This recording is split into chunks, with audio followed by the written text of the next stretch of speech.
Now, what can you drink in order to help with your belly bloating? Great question. So here's where people struggle also. So I'm going to help you with this. We'll talk about what you're going to stay away from. We already talked about that caffeine. You've got to cut alcohol out. And I want to be upfront and honest. I no holds barred. The alcohol has a ton of sugar and it also will feed that yeast and create that depression. And I know for so many people, they want that glass of wine at the end of the day. They want that cocktail. And I understand that. As you move away from that and you include more water, always more water. I have never met anyone that is drinking too much water. So you want to add water into your day and you want to drink a lot of water. That is going to help you to get rid of the toxins. It will make things come out of your body as you change your diet. And we'll get a little bit, maybe too much information right now, but what goes into the toilet is really yucky. Don't be bothered by that. That's your body cleansing. So tons of water. There are some herbal teas that you can incorporate in, hot or cold. You can go ahead and do peppermint tea. That's a great thing for your gut health. It really is soothing for your gut. So if you're struggling with discomfort, bloating, pain, go to that peppermint tea. There's another type of tea called Pau d'Arco tea. It's Pau, capital D with a little apostrophe, and then ARCO. That herb is going to get rid of the yeast. It's going to help actually to get rid of it. It's not going to do it on its own, but it is something that you can incorporate. Ginger is phenomenal. It creates heat in the body. You can either grab a box of ginger tea or just get ginger root, raw ginger root, and grate it, throw it right into some hot water. These I know are tough to do in the beginning, but as you feel good, you take it one moment at a time, you're not going to want those other things. So the beverages are tons of water, and there are lots of other herbal teas that I can recommend as well. So you're going to want to stick there to start. If your body can tolerate lemon, you can add some lemon to your water. Cinnamon is another great spice that you can add in. I throw that into my gut-friendly smoothies. Almond milk, rice milk, you can use those types of things as well. So I use that in a gut-friendly smoothie. I do almond milk and almond butter, cinnamon, and I will do a protein powder, and we can talk about what types of protein powders would be appropriate as well. So really keep it to your water and your teas, and then just those couple of alternative dairy sources, the almond milk, the rice milk, can work really well for you. Awesome. Awesome. Great stuff. Great stuff. So we've talked a lot about the foods when it comes to bloating. Now maybe we can talk about something a little bit different and its effect on bloating. How does anxiety, cause or make bloating worse?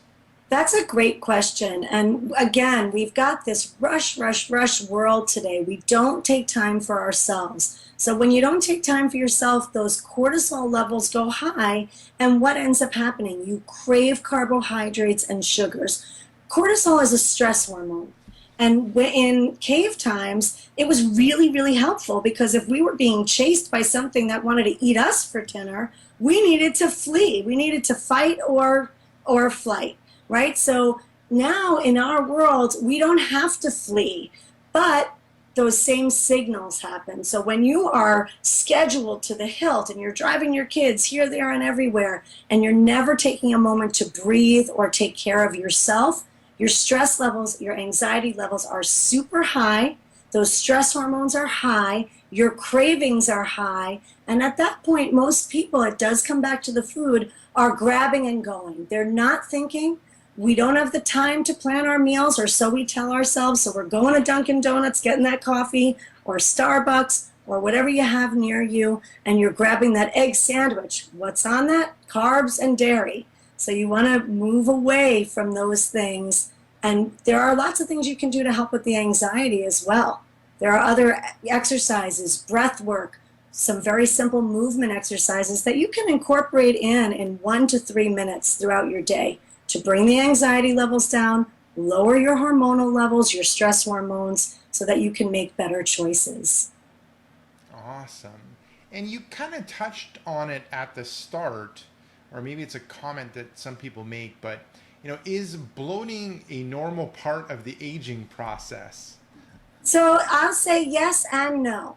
It does not have to be part of the aging process. But what happens is as we age, as I mentioned earlier, our enzyme levels drop. Also, what happens in the stomach after age 25, it happens for all of us, the hydrochloric acid levels in our belly drops. You're not going to get that back. So supplementation is key. When you don't have hydrochloric acid, what that does is it helps you to break your foods down. So as it goes into the small intestine, it's broken down. When you don't have the enzymes or the acids to break your foods down, they're not fully broken down, they're not ready for the whole digestive process, and that can cause a lot of gases and bloating. So you'll want to, especially as we age, you want to supplement so that you can add those enzymes back into your diet and that you can have proper digestion. And so, like I said, it doesn't have to be. The other thing that happens is sometimes when we get older, we feel like we deserve to have that ice cream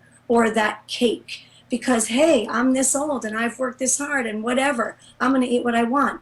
Dairy and gluten, like I mentioned before, can really be big bloaters for you. So however old you are worth it, and you want to take care of that body. It's the only one you've got. And remember, you're number one. If you do not take care of yourself, you can't do all those other things. So as you age, you're going to want to add supplements into your meal plan, into your dietary protocol, so that you can avoid bloating and you can digest your food, pull out the nutrients, feel strong and energetic, and heal more quickly than you would without proper gut health. Awesome. Awesome. So, I mean, how can you get better digestion as you age and kind of rev up your metabolism to That's kind a of great question. burn belly What, fat? so you want? Oh, I'm sorry, Rick. So you're asking, as we age, how can we rev that metabolism as we get rid of belly bloat and combat belly fat? So we have two different things going on here. We have the fact that as we age, everything seems to drop, right? And so for a lot of women, especially, women come in and talk with me and say, oh my gosh, I've got this belly. I've never had this before, whether they're in their 30s, 40s, 50s, 60s, 70s, and it's all settling on my belly and my hips. So what you want to do is you want to eat regularly.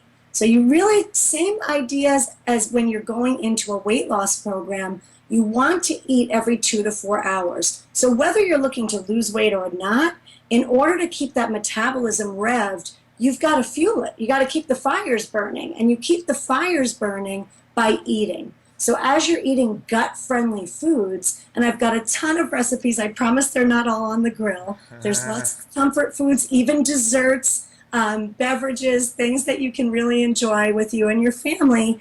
You want to make sure you're eating every 2 to 4 hours. You do want to take a break. You don't want to graze all day long, but you do want to eat at regular intervals to keep your metabolism revved. You also want to move your body so that your circulatory system is working top notch. And as you do that, your body will realize, okay, I'm getting fed, so I can drop some of this body fat. I can keep my metabolism high. Lots of people think, oh, I have belly fat, I'm not going to eat, and I'm going to work out all the time.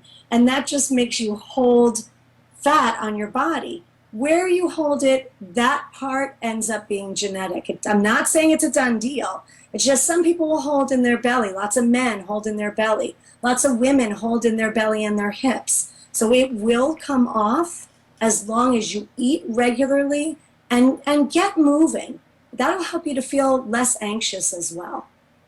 Awesome. Now we're reaching the point of the end of the interview. So I've got 2 more questions for you.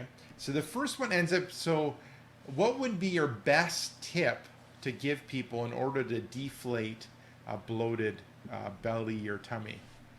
In order to deflate a bloated belly or tummy, the number one thing I would start with is a probiotic. A probiotic is a live culture. It is good bacteria. So you've got tons of things living in your gut. You've got lots of bacteria. Don't be scared by that. That's the way our bodies function. But when that bad bacteria overtakes the good bacteria, there's nothing to do but bloat. So we sort of want an 80-20 balance, with 80% of the gut being populated by good bacteria and a maximum of 20% by that bad bacteria. When you take a probiotic, that helps to repopulate the gut with good bacteria. When you elevate those levels of the good bacteria, the bad bacteria can't have its little sugar party and bloat you out. So you want to look for something live. I like to do a powdered supplement. Don't feel like you have to do that. Lots of people are like, oh, that tastes disgusting. There's lots of great things on the market out there, but a probiotic is going to be the #1 supplement that I would add in, even if you changed nothing else. That would be the #1 thing to add in. Awesome. Awesome. Now, I actually do have 2 questions. So, Okay. so I did have 3. Now we're down to 2. So I've had my list of questions. Now, is there anything that I didn't ask or that you want to leave people with, that are watching or listening or reading this interview? Yeah. The #1 thing, when we feel bad in our gut, it affects our self-esteem. So the #1 thing to realize is you are worth it. You've got a lot of people that depend on you, and even if you're at a point where that's kind of passing, you're important. So you want to pull yourself up and do this for you. Your gut health affects your overall health. So if you have injuries and your gut health is poor, you will not heal quickly. So you'll have all these wonderful things to do, all the exercises for injuries that Rick gives you. You can do supplementation, and that will work. It will work faster when your gut is healthy. It all comes back to the gut. So when your gut's healthy, you will lose that anxiety. You'll have a positive outlook on life, and you'll be able to build your confidence. So do it for yourself. Know that it takes time, but that the gut health improvement is going to improve your overall health and just the quality of your life. Awesome. Great advice. Now, where can people get more information about you? You can go online to banishyyourbellybloat.com, and that page will give you my story. You can really see, I didn't share with you today and go into all the gory details of how I got passionate about gut health, but it really is near and dear to my heart because I've spent a good part of my life dealing with it and learning and finally discovering what the solution is. So you can head right over to banishyyourbellybloat.com. You can learn more about my story and see if it resonates with you, and I really appreciate you asking that question. Awesome. Awesome. So thank you very much for your time, Amy. Thank you, Rick. I really appreciate you taking the time and having me on. And thank you to everybody who took the time to watch this interview all the way to the end. That's really fantastic. Awesome. So thank you, everyone at exercisesforinjuries.com. I hope you enjoyed the interview or the video or the audio or the transcription of this interview. Now, make sure to swing by exercisesforinjuries.com, enter in your injury or pain. There's a good chance I have an article, video, or an interview that'll help you out. So this is Rick Caselge with Amy saying take care and bye-bye. Have a great day.